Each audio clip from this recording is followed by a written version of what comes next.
This is Marc Sims just asking a few questions, just a few questions from Chicago, the South Side.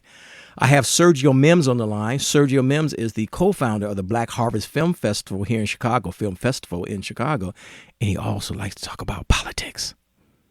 We can talk about Bernie and Elizabeth. But you know what? We were talking off the air. What's the young lady named? Simone Sanders? Simone Sanders. That's right. her name? Okay. Right. In 2016, she was the spokesperson for Bernie Sanders. And all of a sudden, she switched her allegiance, and now she's working for Biden, which means what really are her politics. But she got some notoriety lately because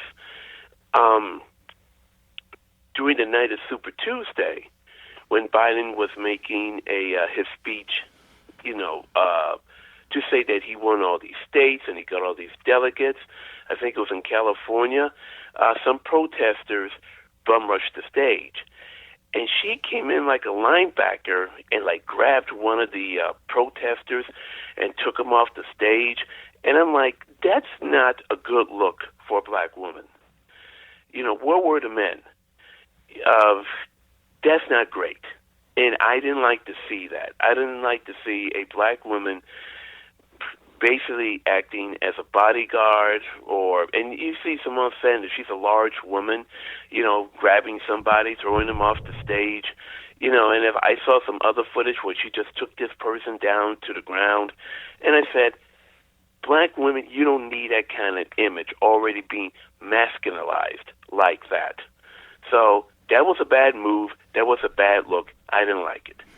I missed it. I saw the protesters. I saw the people. I thought they were all security trying to get the folks off the stage. But what I'm saying though is that what do you expect her to do? She's trying to protect the boss. Yeah, but that's not her job.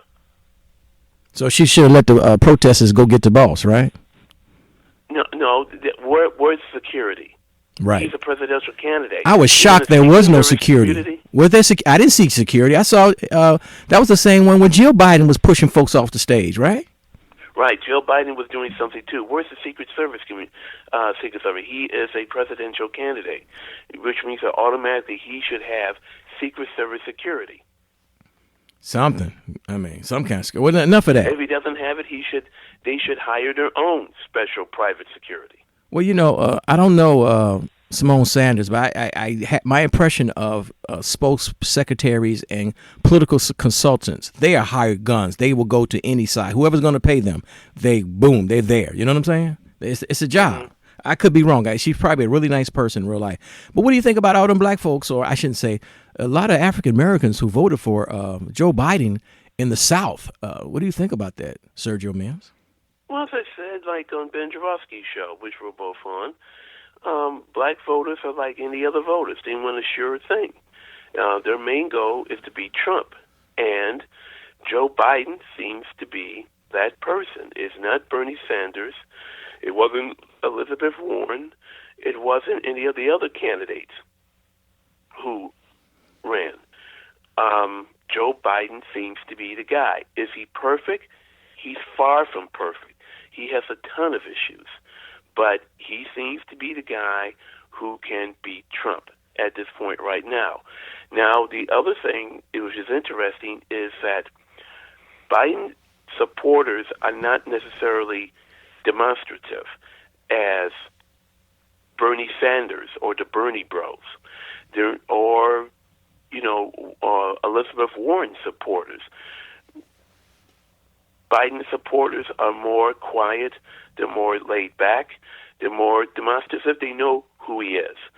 So, which is why I'm not that surprised of the big turnout, but everybody else was, because they think that being loud and being very actively supportive of a candidate means that they have a huge support system, or people have a lot of supporters.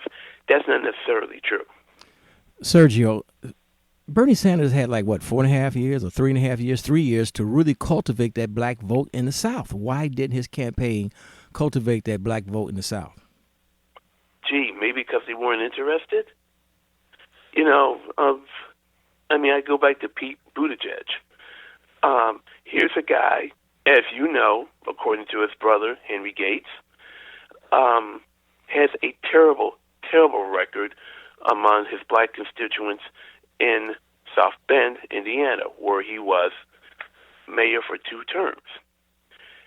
So now, all of a sudden, he runs for president and thinks he can't get the black vote when he never even tried to get the black vote or black support in his own hometown.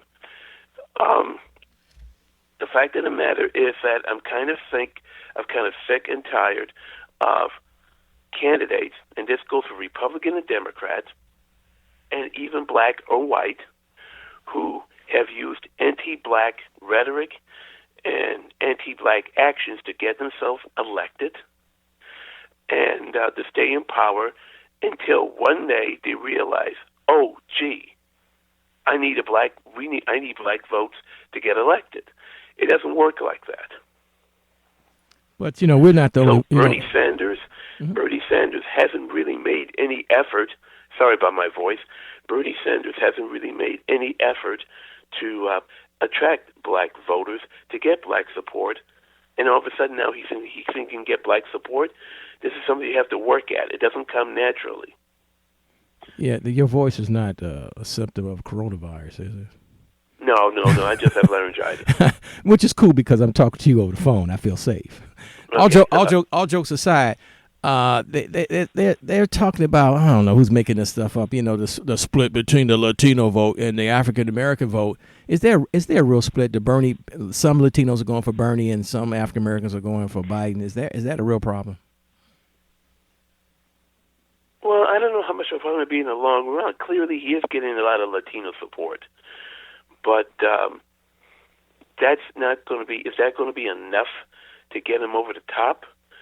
I don't know. I don't think so.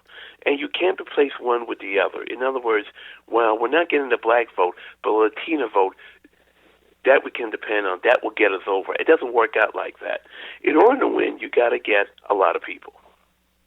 A lot of different people. You got to get a lot of people. Yeah, a lot you of got to different get people. everybody. Yeah, you got to get a little bit of everybody. A lot of everybody. Politics is a game of addition, not subtraction.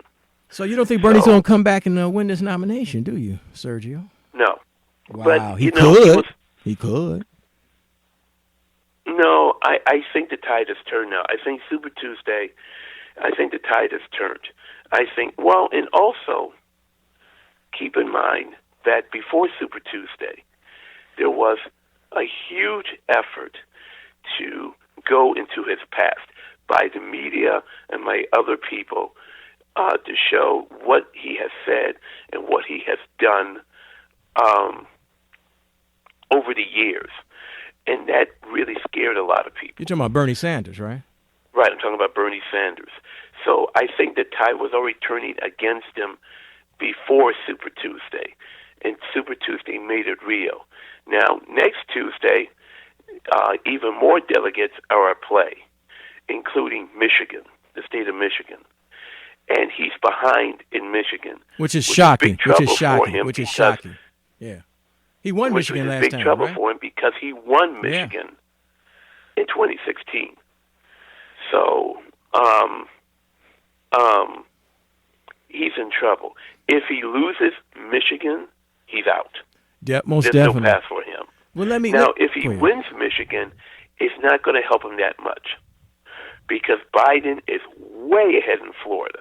And he's going to win Florida, New York, Pennsylvania, Ohio, Indiana, Illinois, and Missouri. I don't see Bernie winning any of those states.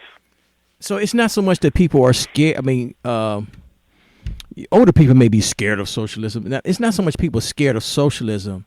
They just want a sure thing. In spite of Biden's flaws, and like you said, he got a bunch of them. He said, you know what? We just want to beat Trump. That's all we want. We just want Trump out. Right. And we're willing to go with Biden with all his flaws. We'll deal with old Uncle Joe. Yeah, you got to go with the dance you got to dance with the date that brung you. And okay, Biden is not my choice.